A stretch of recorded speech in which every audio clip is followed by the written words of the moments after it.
Hey everybody, I'm going to take on a very, very sensitive topic. I'm going to talk about hate crimes, religious extremism, and gun laws. And I hope you'll join this conversation and maybe share some stuff below because I think it's a really, really important topic.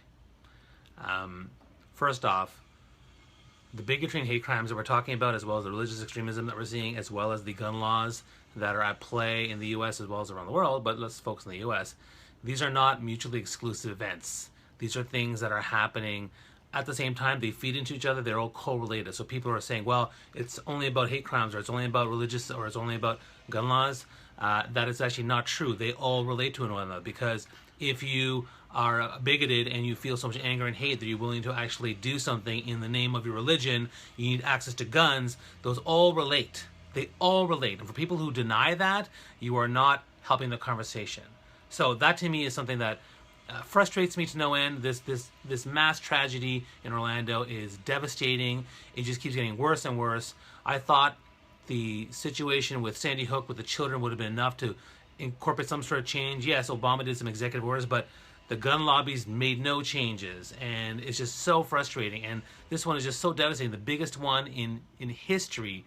It's mind-boggling what's happening here, and no one's willing to do anything about it. And so what I want to talk about today, I'm going to share this has been bugging me for like 2 days now. I want to talk about all these things. So let's start with the first one, which is bigotry and hate crimes. Well, typically bigotry and hate crimes all stem from fear and ignorance. Fearful of people who are different than you, ignorance of who they represent.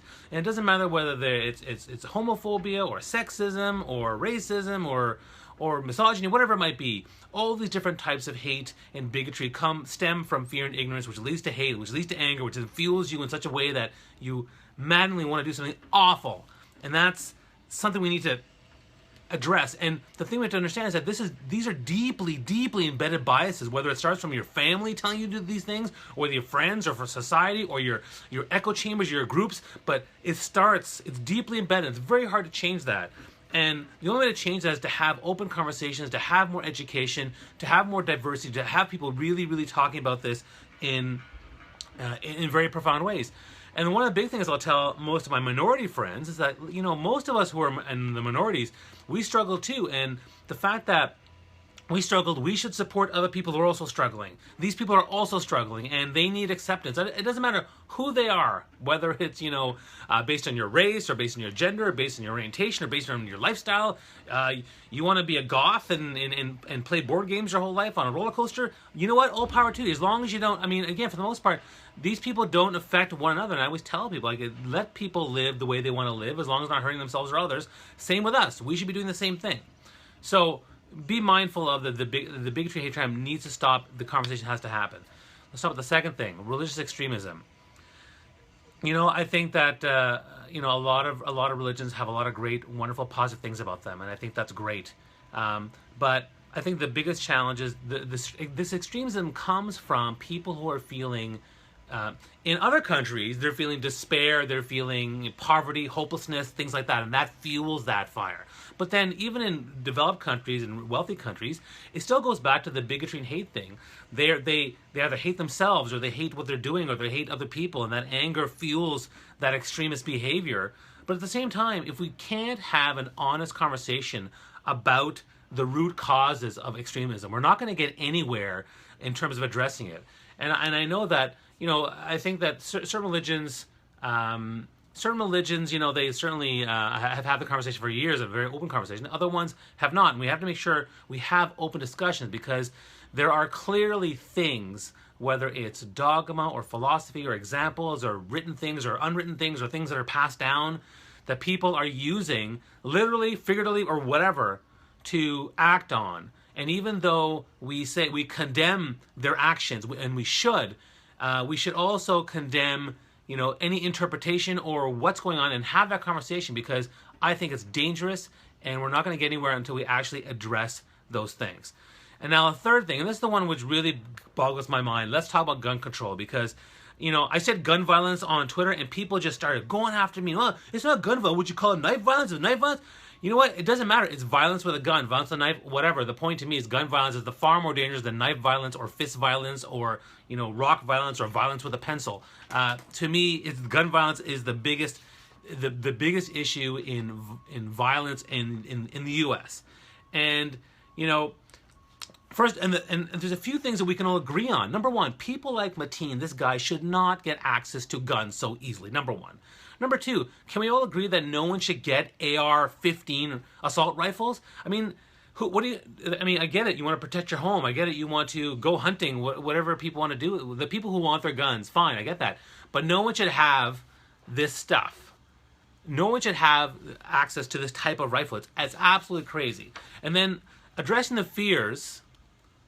Yeah, exactly. They're called assault rifles, not defense rifles. Thanks, Joey. I appreciate that. That's good. I like the comments. This is great. If you're liking this, click on like, comment below. I want to hear what you have to say. And no one's taking away your guns. Although, I mean, again, no citizen should have assault rifles. But that's fine. No one's saying that. But they keep going, oh, they're taking away the Second Amendment. No one's saying that. And it's important for people to realize that. And the truth is, there is a gun culture. And, John Oliver talked about homosexuals. Like these people, they walk into these restaurants with their guns, and they oil their guns, and they caress their guns, they take care of the guns. It's like a culture of acceptance. You need to accept us for who we are. And that gun culture is also part of the problem, because it fuels that protection with the fear and the ignorance, which leads to the hate and divide, which leads to extremism, and then leads to getting people access to guns. So it's a big problem. And let me say every time I bring this up, I love Twitter, but when I go on Twitter, this type of issue, it becomes a huge issue. At least on Facebook, I can do this video. I can actually have a conversation. People can share comments. I love that. But when I go on Twitter, they start first deferring, or they basically rationalize why the data that we have from Australia or around the world is wrong or bad. Or they go on, well, it's not gun violence. Don't call it. People kill people, not guns kill people. The same thing. People drive cars. People fish. You have nuclear weapons. But the point is, it's about restricting access to driver's license and hunting license and nuclear weapons and guns for people who are not responsible or not willing to use them in the right way or learn how to use them the right way. So they talk about, oh, it's not gun violence, or they start, and then pretty soon, I'll tell you, the gun people are the only people, well, not the only people, but the most common ones on Twitter who will start name-calling me. They'll start insulting me. They start calling me asshat and asshole and neoliberal and crazy nutbar and all this kind of stuff, and they start making assumptions about me, like who I am and what I believe. It's actually quite crazy. And then they use the argument, oh, they'll find a way. Sure, but that doesn't mean, so then we should have no drug laws? I mean, again, one of the ways to deal with this and to fight these people is to not get, I mean, yes, I'm angry, but not to get angry and talk about it. Have them rationalize, what's acceptable, what's not acceptable. And again, but until they acknowledge, just like with the religious extremism, until people acknowledge what are the root causes and the root issues and what's rational, what's reasonable, we're not going to get anywhere. And, I was really distraught because of Sandy Hook, because I was like, you know what, like, children, like, that's so awful. And when there was that school in Peshawar, Pakistan, with the school children, like, that's the most heinous, most awful thing you can think of. And yet, we cannot get ourselves around that. Yeah, Jamie, you make a great point. The Second Amendment was actually written so many years ago, right? Did they really envision assault rifles? What if they create laser rifles in the future that can go 1,000 miles and hit someone with pinpoint accuracy? I mean, is that what they thought about? No. I think it was obviously those assault rifles make no sense. So updating it would be very, very nice. But again, going back, I'm distraught about Sandy Hook. I mean, again, bigotry, hate crimes, religious extremism, and gun laws. These are things that all work together. They're all, they're not mutually exclusive, and we have to do something. But what can we do? I feel frustrated. I don't know what to do. But I want to share here because it's been bugging me, and it's hurting me, and it's hurting lots of people, and people are suffering from this, and we need to do something. And the only thing I can think of, a few things. Number one, in my mind, there's two key issues we have to address. Number one, in all these situations, two key issues. One is the fear, ignorance, and hate that drives such acts of terror. And number two, access to the tools which they use to invoke that terror. We need to address those two things. And if we can't, we're never going to get there. They both go hand in hand. We must address both. We have to acknowledge the root causes and the flaws in all the different things that are affecting gun laws and religious extremism and the bigotry and hate crimes. We have to prioritize what's important to us. Is it, yes, and I think Samantha Bee said this last night, do we really care about freedom of speech? Yes, I understand that, but to the point when children are dying, and the downtrodden and the minorities and people who are undergoing bigotry and hate are dying, it's not worth it. It's not. We have to prioritize what's important to us. To me, life is more important than anything else. The life of any, and it doesn't matter whether you believe in what they do or who they are. All life is valuable. All life is cherished. We should be able to do that. And finally, we have to call on leaders to make the change. We have to make sure they make the change and do what they can. And they said, prayers are great, but prayers are not enough. We have to act, we have to write, we have to call, we have to make videos, we have to post, we have to share, we have to talk to people. We have to find that discussion, get that going. Because if we don't do that, then, I think, bigotry and hate crimes will, they've been going down because we've had, over the years, because we've had the discussion. And I'm glad about that. Religious extremism seems to be steady or going up, I'm not sure. But, and then gun laws, that's it's just getting worse and worse. But until we find a way to address and really acknowledge what's going on here, we're not going to have any action.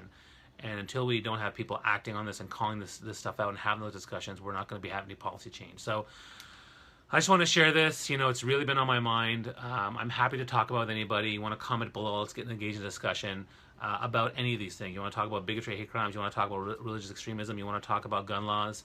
But I want us to be really honest about stuff and not hide behind things and not mask things and not disguise things. We need to really take this on. And, Joey, what's coming next? I don't know. We've already had the greatest mass assault in history. We've already had the children of Sandy Hook. I don't know. And I hope, I don't want to end on a negative note, but I'm feeling really frustrated. I don't know what's going to happen. I think that there's lots we can do. I hope you enjoyed this conversation. If you did, please like it, please share it. Let's get other people commenting. I want to get the discussion going. So wish you guys all the best, and have a good day. All right.